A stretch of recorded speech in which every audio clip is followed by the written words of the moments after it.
फरीदाबाद के कुछ क्षेत्रों में ऐसी कुछ गैर कानूनी गतिविधियों को, संदिग्ध गतिविधियों को अंजाम दे रहा था, जिसका मुख्य सरगना कमल बढ़ाना है और वह अपने अन्य साथियों को साथ लेकर ऐसी संगीन वारदातों को काफ़ी समय से फरीदाबाद के काफ़ी अन्य अलग अलग क्षेत्रों में काफ़ी संगीन वारदातों को अंजाम दे रहा था और काफ़ी टाइम से भगोड़ा था और वांछित था।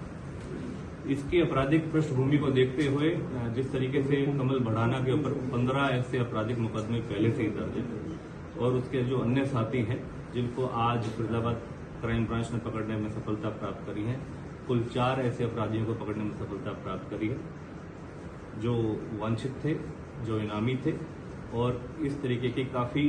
संगीन वारदातों को अंजाम दे चुके थे और इन संगीन वारदातों के अंदर वांछित थे। इसके ऊपर अदम साहस का परिचय देते हुए हमारी crime branch incharge inspector Anil, crime branch incharge sector 30 ने इस पूरी वारदात को, इनकी वारदातों के ऊपर अंकुश लगाने हेतु इनकी धरपकड़ के लिए अपना पूरा साहस का परिचय देते हुए इनको पकड़ने में सफलता प्राप्त करी है। उन्हीं के साथ हमारी क्राइम ब्रांच सेंट्रल इंचार्ज दीपक ने उनको सपोर्ट दिया, बैकअप दिया और इंस्पेक्टर अनिल के जो अथक प्रयास जो थे और उनके प्रयासों को चलते हुए, क्राइम ब्रांच की टीमों के प्रयासों को चलते हुए एक बड़े जो ये आपराधिक पृष्ठभूमि के जो एक्यूज थे उनको पकड़ने में सफलता प्राप्त हुई है। कमल बढ़ाना के ऊपर 15 ऐसे आपराधिक मुकदमे हैं जो कि लूट, डकैती और किडनैपिंग और एक्सटॉर्शन और हत्या के प्रयास संबंधित ऐसे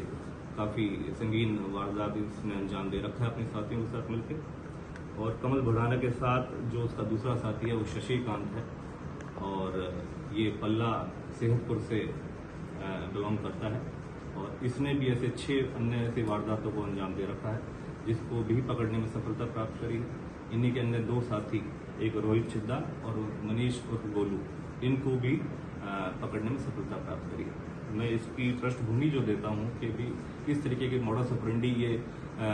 फरीदाबाद के अंदर ऐसे वारदातों को अंजाम देने के एवज में लोगों के अंदर दहशतगर्दी फैलाते थे, लोगों के अंदर अपना भय फैलाते थे। तो इस तरीके की जो वारदातों को अंजाम निरंतर दे रहे थे उसके ऊपर सख्ताई से कार्रवाई करते हुए हमारी क्राइम ब्रांच ने इनके ऊपर अंकुश लगाते हुए इनको पकड़ने में सफलता प्राप्त करी और हमारे commissioner of police Shri Satendra Gupta ji, DCP crime branch Mukesh Malhotra के मार्गदर्शन और निर्देशन में हमारी क्राइम ब्रांचों की टीमों ने काम करा है और हमारी crime branch incharge sector 30 incharge जो हैं अनिल, उनके पास एक खुफिया सीक्रेट इंफॉर्मेशन प्राप्त हुई कि ये गिरोह दोबारा से सक्रिय होकर किसी भी संगीन वारदात को और हत्या के किसी वारदात को अंजाम दे सकता है फरीदाबाद के अंदर। उसके ऊपर गहनता से काम करते हुए हमारी जो टीमों ने, मुकेश मल्होत्रा में डीसीपी क्राइम है, उन्होंने टीम गठित करी, उनके मार्गदर्शन में सारा ऑपरेशन रन करा गया और फिर सुबह अर्ली मॉर्निंग आवर्स में हमने इनको साइट करा और इनको रोकने की कोशिश करी। जो मुख्यतः पहले एक बाइक के ऊपर जो शशिकांत है वो एक अपने अन्य साथी के साथ जो रोहित छिद्दा है उसको रोकने का प्रयास करा गया। किसी तरीके से पुलिस बल से बचने हेतु उन्होंने रिटेलिएट करते हुए पुलिस के ऊपर ओपन फायर करना शुरू करा, जिसमें हमारे एक मुलाजिम को भी गन शॉट इंजरी आई है लेकिन नैरोली एस्केप हुआ वो बुलेट प्रूफ जैकेट के कारण। और फिर मौके पर जब जिस तरीके से ओपन फायर उन्होंने पुलिस पार्टी पे करा तो पुलिस पार्टी ने भी रिटेलिएट करते हुए उनको गन शॉट इंजरी से वो घायल हुआ, उनमें से शशिकांत, और उसको पकड़ने में सफलता प्राप्त करी गई। उसके उपरांत जैसे ही इनसे और अन्य जानकारी हासिल करी गई कि जो मुख्य सरगना था इस पूरे गिरोह का कमल बढ़ाना, वह भी इनसे मिलने आ रहा था और उसको अपने इन साथियों के साथ मिलकर किसी की हत्या का, आज किसी ऐसी संगीन वारदात को अंजाम देने का इनका प्लानिंग था। तो उसी इन्फॉर्मेशन को आगे मैच्योर करते हुए हमने आगे फिर कमल बढ़ाना को भी इंटरसेप्ट करने की कोशिश करी, जिस दौरान कमल बढ़ाना ने भी पुलिस बल से भागने की एवज में पुलिस पार्टी के ऊपर लगातार काफी फायर करे, जिस दौरान इंचार्ज अनिल की टीम ने ही दोबारा से उसको पकड़ने की कोशिश में और पब्लिक की जानो माल की सुरक्षा को और अपनी जानो माल, अपने साथियों की जानो माल की सुरक्षा हेतु जो क्रॉस फायर हुआ उस दौरान कमल बढ़ाना भी इंजर्ड हुआ, लेकिन उसके साथ अन्य एक जो दूसरा उसका साथी था मनीष और गोलू, उन दोनों को ही मौके से पकड़ने में सफलता प्राप्त करी है। टोटल कितने राउंड फायरिंग हुए दोनों तरफ से? देखिए, जो लगभग मौके पे सीन ऑफ क्राइम टीम ने विजिट करा है, लगभग 8 से 10 राउंड जो ये सस्पेक्ट्स थे इनकी तरफ से फायरिंग हुई है और कम से कम बल प्रयोग करते हुए हमारे लगभग 5 से 6 राउंड हमारे पुलिस बल की तरफ से भी चलाए गए। क्या दोनों जगह की जो कार्रवाई है इंस्पेक्टर अनिल की टीम ही उसको लीड कर रही थी? हाँ, निश्चित तौर पर इंस्पेक्टर अनिल जो क्राइम ब्रांच 30 है उनके पास इसका इनपुट था और काफी समय से हमारी सभी क्राइम ब्रांचेस इन अपराधियों की धरपकड़ के लिए पूरी कोशिश कर रही थी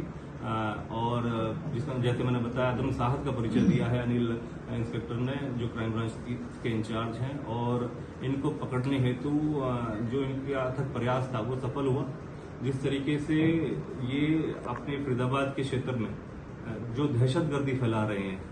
तो उस तरीके से हमारी क्राइम ब्रांच हमारे कमिश्नर पुलिस जो सतेंद्र गुप्ता जी की तरफ से जो मुहिम चलाई जा रही है और हमारे डीसीपी क्राइम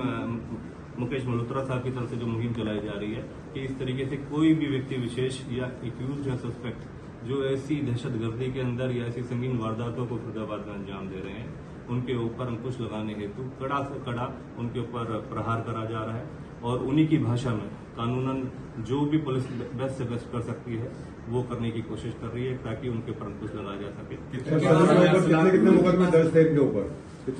देखिए, जो मैंने आपको बताया कि जो कमल बढ़ाना है इसके आपराधिक पृष्ठभूमि काफी kidnapping, extortion, murder, attempt to murder संबंधित 15 ऐसे संगीन वारदात जो इसके ऊपर दर्ज है मुकदमे और इसी तरीके से 6 मुकदमे जो इसका दूसरा साथी है शशिकांत उसके ऊपर दर्ज है, 4 मुकदमे मनीष और गोलू पे दर्ज है व इसी तरीके से 2 मुकदमे अब जो हमारा दूसरा वो है रोहित चिड्डा उसके ऊपर भी दर्ज है। शशि को पहले पुलिस ने रोका, किस वाहन पे सवार थे, कहाँ से आते, कहाँ जाना था? ये एक बाइक के ऊपर सवार थे, अपाचे कलर की एक बाइक थी व्हाइट कलर की जो पहले इंटरसेप्ट करा गया जो हमारी क्राइम ब्रांच 30 और क्राइम ब्रांच सेंट्रल के द्वारा पहले जब इनको इंटरसेप्ट करा गया और पुलिस पार्टी ने इनको वार्न करके रोका तो उस दौरान ही पुलिस पार्टी मतलब पुलिस से बचने के हेतु पुलिस पार्टी पर निरंतर फायर करते हुए भागने की कोशिश करी क्योंकि अर्ली मॉर्निंग आवर्स से 4 बजे के लगभग का वो समय रहा। उस दौरान पुलिस ने अपनी जो प्रोटेक्टिव गियर्स थे और जो बुलेट प्रूफ जैकेट थी उसके कारण हमारे कुछ मुलाजिमों की सेफ्टी भी रही लेकिन इनको पकड़ने हेतु जो भी जायज उचित बल प्रयोग किया जा सकता था उसके चलते हमारी क्राइम ब्रांच इंचार्ज ने वहां पर मौके पर अपना साहस का परिचय देते हुए इनको पकड़ने में सफलता प्राप्त करी है और अन्यथा इनके पास से टोटल 8 वेपन बरामद हुए और ऐसे